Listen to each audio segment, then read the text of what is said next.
Hi, hello, and welcome back to Scotland's Bookshelf. It is day 4 of Bookmas.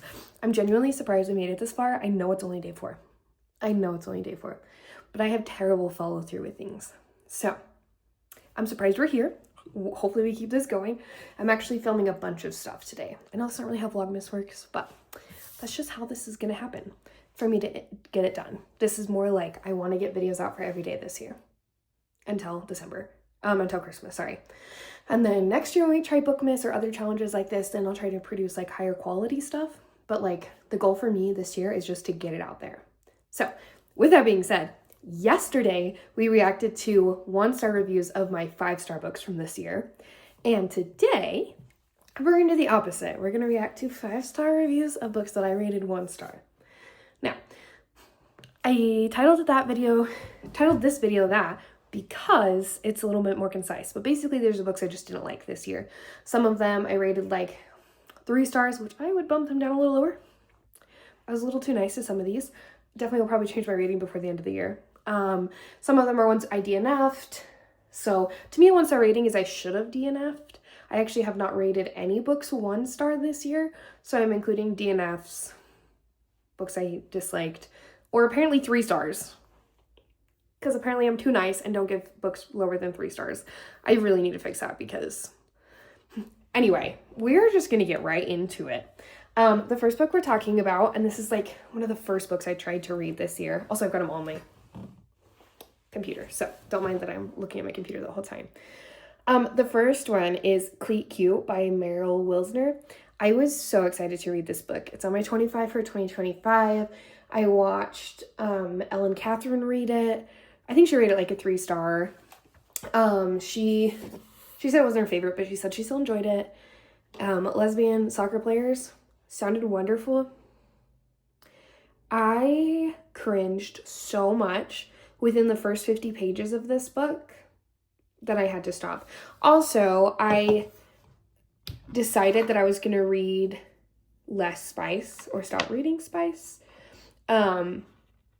Less is a better term because definitely, you know, I'm only human. So there's books that I read that have had spice in them.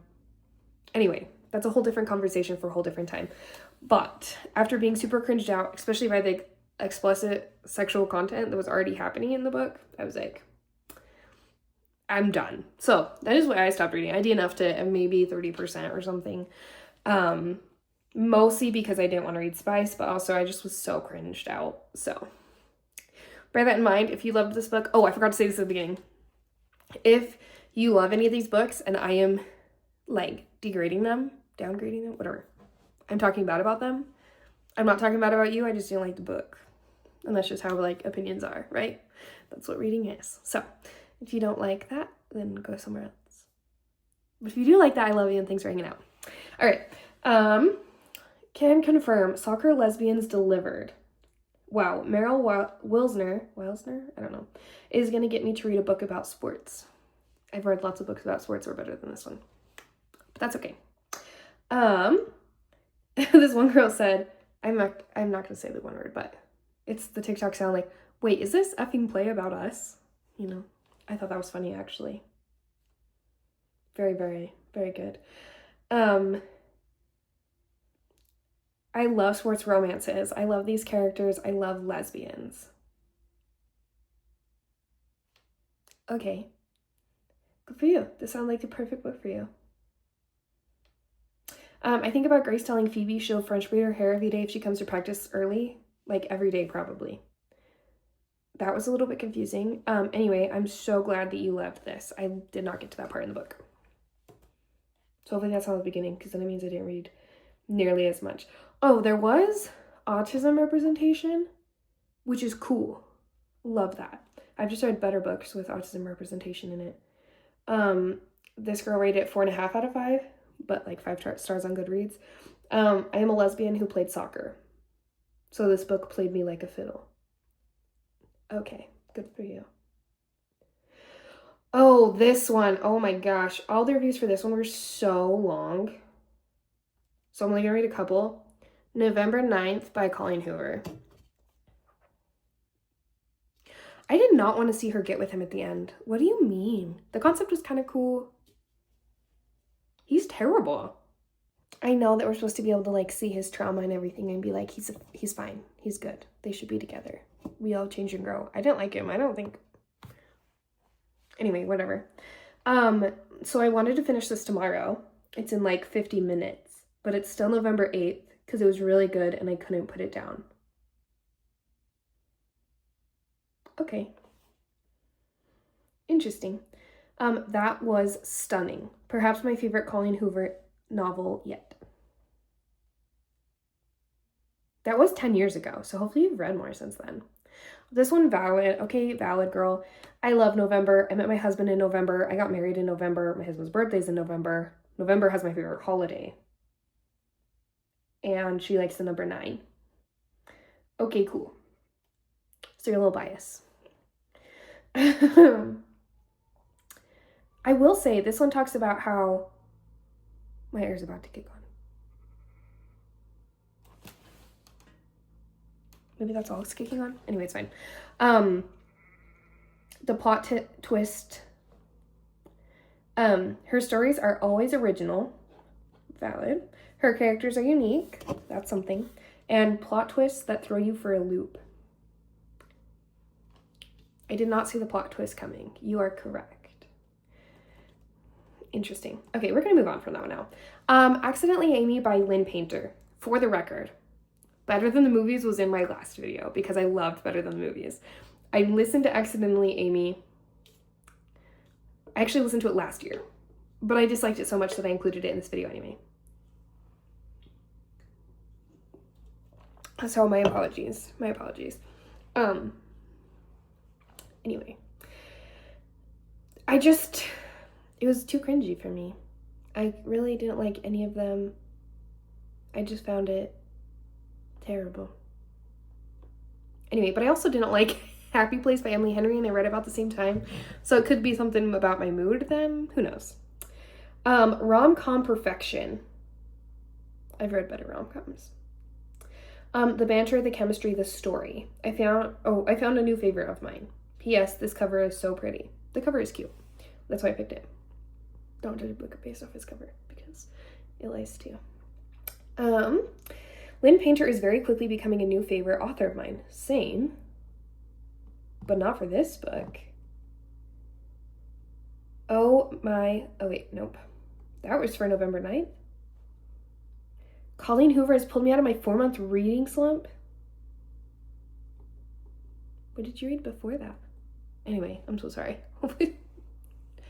Respectfully, I've read and loved lots of Colleen Hoover books, so just... Okay. Oh, this one valid. Was this book 5 stars? No. Did it have 3 cats in them? 3 cats in it, and one of them was named General Kerrigan?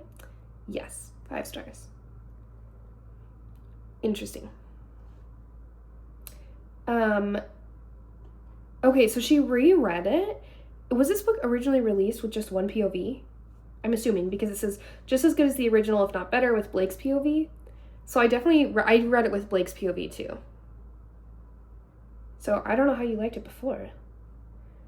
But that's really interesting. You know, when a book makes you feel really warm and fuzzy inside, this was it for me. I was smiling the whole time. My face hurts.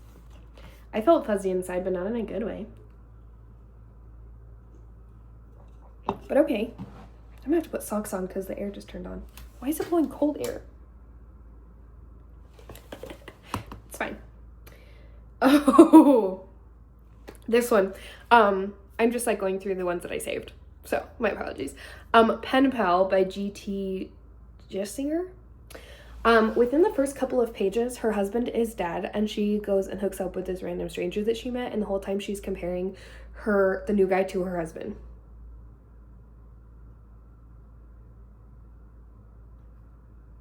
Everybody's like, but he abused her, you find that out later and whatever.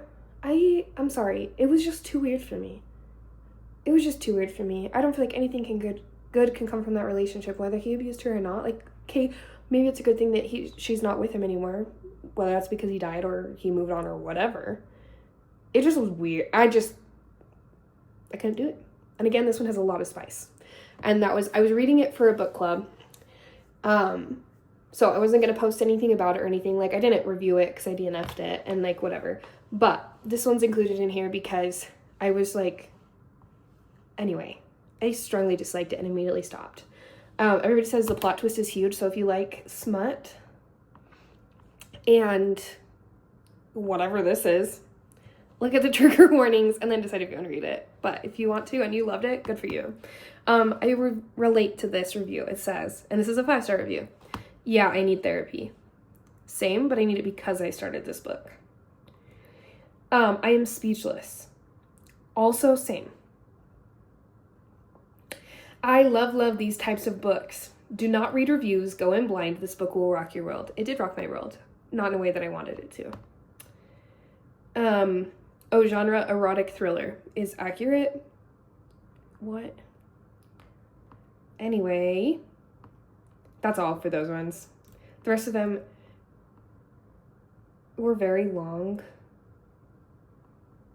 you know, so we're only reading short ones because that's just what we're doing. The Paradise Problem by Christina Lauren. Okay, I have to preface this with, this is one that I rated 3 stars. It was fine. I think I'm gonna bump it down to 2.5. I read it in like a day and a half. I read it at the lake, like on the beach at the lake near where I lived. It was the beginning of summer.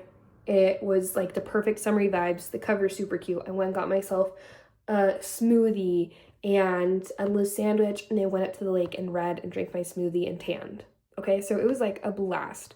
I read it within like one day. I read most of it while at the lake, and then I went home and read a little bit at home and finished it. It was fine. I just did not love it. I think the only reason it was fine is because of all the vibes I gave it. Like, I gave that book everything it needed to be a 5-star read. Not that I expected it to be a 5-star read because it's a romance book. I don't usually, if sometimes romance books are 5 stars. Cool, great. But I don't go in expecting a 5-star read. But yeah, I gave this book everything it needed to be a good book, and I just didn't like it. So it's fine. I definitely would suggest reading it during summer. It was fun. I'm going to change my rating to 2.5 stars because, yeah. I went into this book with no expectations, and it ended up being one of my 5-star reads of the year. Such a good romance.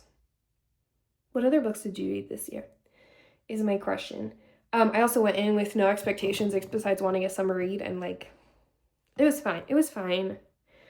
This was such a trip, pun intended, because I went on a trip. Interesting. I could not put this bad boy down, and I cannot express how much I love the humor from this author. I don't really like the humor, so maybe that's a me problem. This whole book is a me problem. I know, it's just something I don't like, and it's fine. So this is even better than I was expecting. Interesting. This book was the perfect palate cleanser and finally got me out of a reading slump. Yes. It did. It was a perfect palate cleanser, but I wouldn't call it a 5-star read. Palate cleansers to me are like 2.5, 3-star books that I can get through quickly to get me into reading, you know? So I don't think I've ever rated a palate cleanser 5-star. Or if I rated a book 5-star, I wouldn't call it a palate cleanser. It didn't cleanse my palate. If I'm reading a 5-star book, this thing should like take over my palate, you know? It should take over everything about me. So anyway, this book did not do that. Yay, finally a book I was trying to find any time to set aside to read. I always love fake dating romances, and this was fun and sexy and rich. I loved it. Oh yeah, I forgot this had spice in it. Like a couple of chapters at the end. That's not really the reason I gave it a lower rating. Also the fact that I didn't even remember. I don't remember much about this book because I just didn't care. I did see that this says it's fake dating, crazy rich Asians style. And then somewhere else says, this reminded me so much of Crazy Rich Asians. And I think that tells me I just don't need to watch Crazy Rich Asians. Crazy Rich Asians. So I just won't. Is that all the books that I saved? That's crazy. All right, that is all of the 5-star reviews that I read, that I saved for this video. The next video that's coming out is reading anticipated Christmas romances. I really had a phenomenal time reading these books. I'm still not quite finished with one of them.